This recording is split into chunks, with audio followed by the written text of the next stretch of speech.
Hi guys, I'm Ayushi, your mentor for law entrance exams, and welcome to Law Digest. Now we've discussed multiple exams. We've discussed BHU, we've discussed DO, we've discussed CLAT.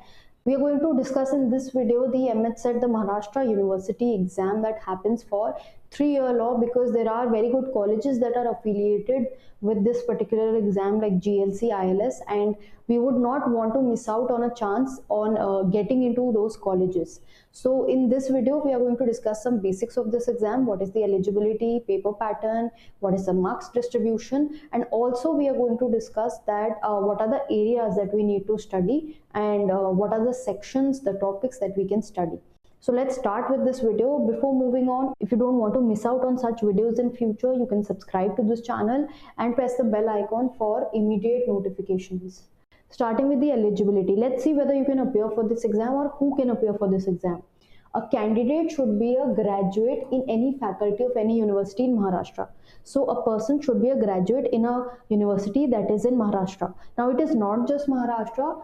Further also, he can be from any national institution that is recognized as a deemed to be university, or a foreign university that is recognized as equivalent to status of an Indian university. Now the number of marks that are needed are your 45%. 45% marks are needed in your degree examination that you are taking as your eligibility exam.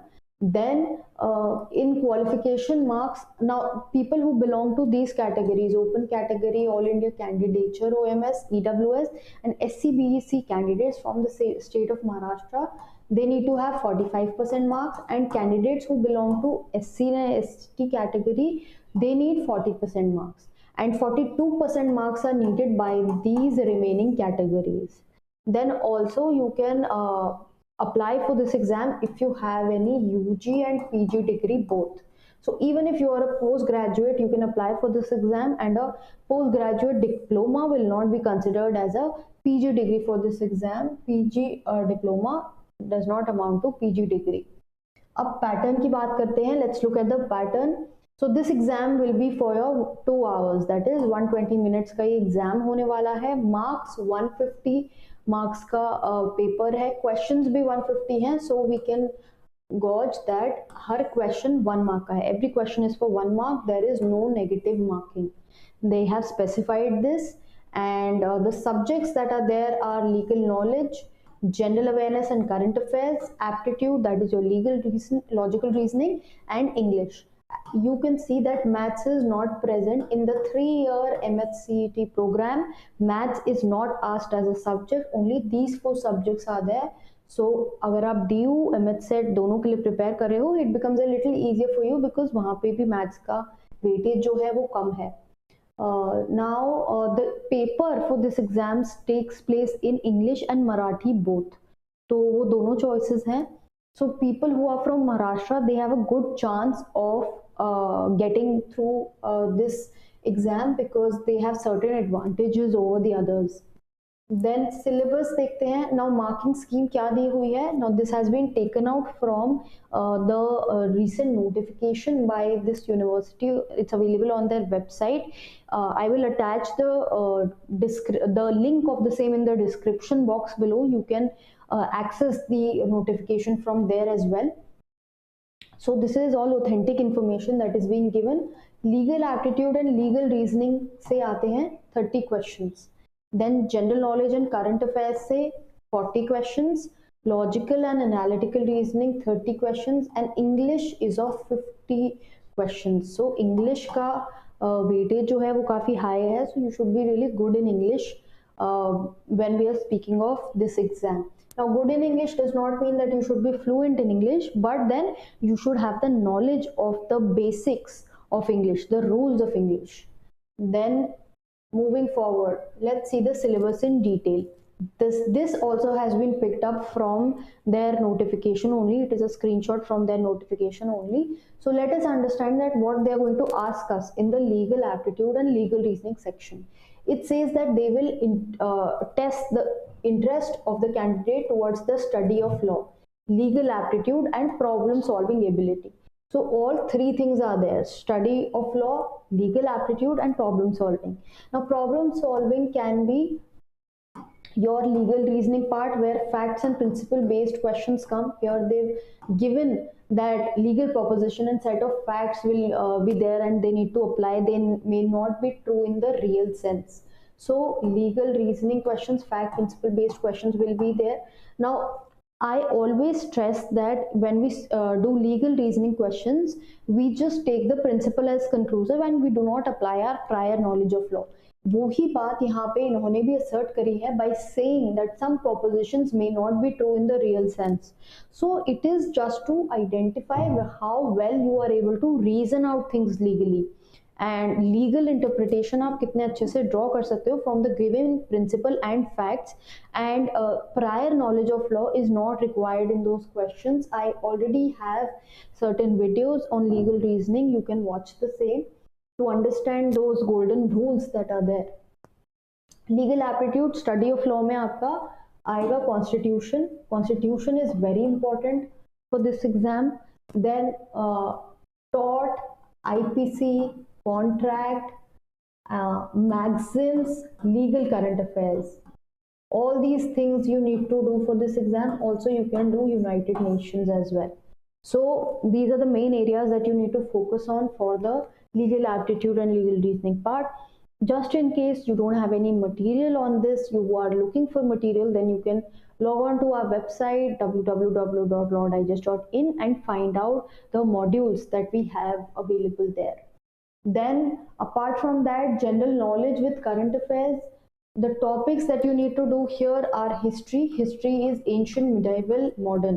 तीनों ही type की history करनी है. Geography करनी है, GS करनी है, that is your general science, economics, civics and current affairs of the past 1 year. They have clearly specified that current affairs of the past 1 year needs to be done. Now if your exam is in June 2021, you need to do current affairs from June 2020.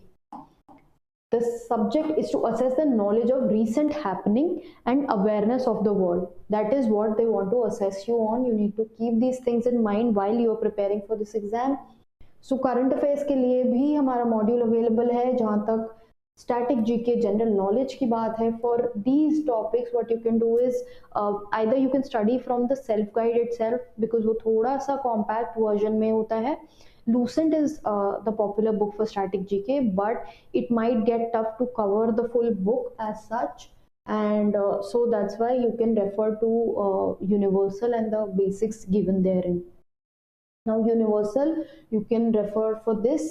Then next is legal and analytical reasoning, logical and analytical reasoning. Now the test is to identify the ability of the candidate to identify patterns. Patterns में आपका coding, decoding आ गया, sequence series आ गया. Then logical links and rectify illogical arguments. It will also include analogies, आपकी analogies cover होंगी. Arguments, drawing well supported conclusions, syllogism covered होंगे. Reasoning by analogy and applying principles और rules further. So ये सारी चीज़ें, critical reasoning जो है आपकी, वो इसमें कवर्ड होगी. Further the subject is to measure the ability to understand structure, relationship and to draw logical conclusion about the structure. So some puzzles also will be there. Then it includes reasoning deductively from the set of statements and rule or principles that describes relationships amongst persons, things or events. So basically आपके logical and analytical reasoning में आ जाते हैं sequence and series, odd one out, analogies, blood relations, puzzles, directions, your critical reasoning, statement and conclusion, statement assumption. All these things you need to cover in this particular part. For this you can either refer to this book, Universal Self Guide Books, single. Arihant you can refer to. Arihant is a preferred book when we speak of MHCET, and you can use these books for practicing questions. These books are meant for practicing questions, whereas when the theory part is concerned, to understand the conceptual part of it, you can resort to the internet, paid modules, or you can resort to your school books, old books, NCERTs. You can resort to understand the main concepts. Then moving further, English we saw comprises of 50 marks. So English is very important. So it contains questions on your vocabulary. Vocabulary में antonyms, synonyms, analogies will be there. Then proficiency will be judged through idioms and phrases, one word substitution, sentence improvement and rearrangement, and fill in the blanks. English usage errors, common errors, spotting errors, inappropriate usage of words, spelling mistakes, these things will also be judged upon, and it will comprise also of minimum 2 passages that will have 5 to 10 questions, so that your reading ability can be checked. RCs, reading comprehensions, will be there. So for reading comprehension, you can go through the internet. There are lots of reading comprehensions available, and you can start practicing. If you haven't practiced them till now, though it is highly unlikely that that is the case. And for your English practice, this is basically your grammar and vocabulary part. For vocabulary, you can refer to this book by Norman Lewis called Word Power Made Easy, and for grammar, you can resort to Wren and Martin.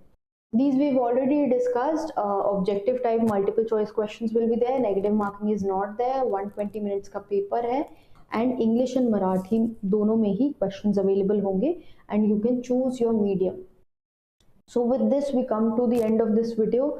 This is how you need to go about your MHCET exam for 3-year LLB. Just in case you have any further doubts or queries, you can mention the same in the comment box below. And if you're waiting for forms and you are confused whether the forms are out or not, I've already uploaded a video previously on forms, and therein I have attached a PDF wherein all the important websites and portals have been mentioned. The links of the same have been given, so that you can visit the exact official website and identify by yourself whether the notification is out or not.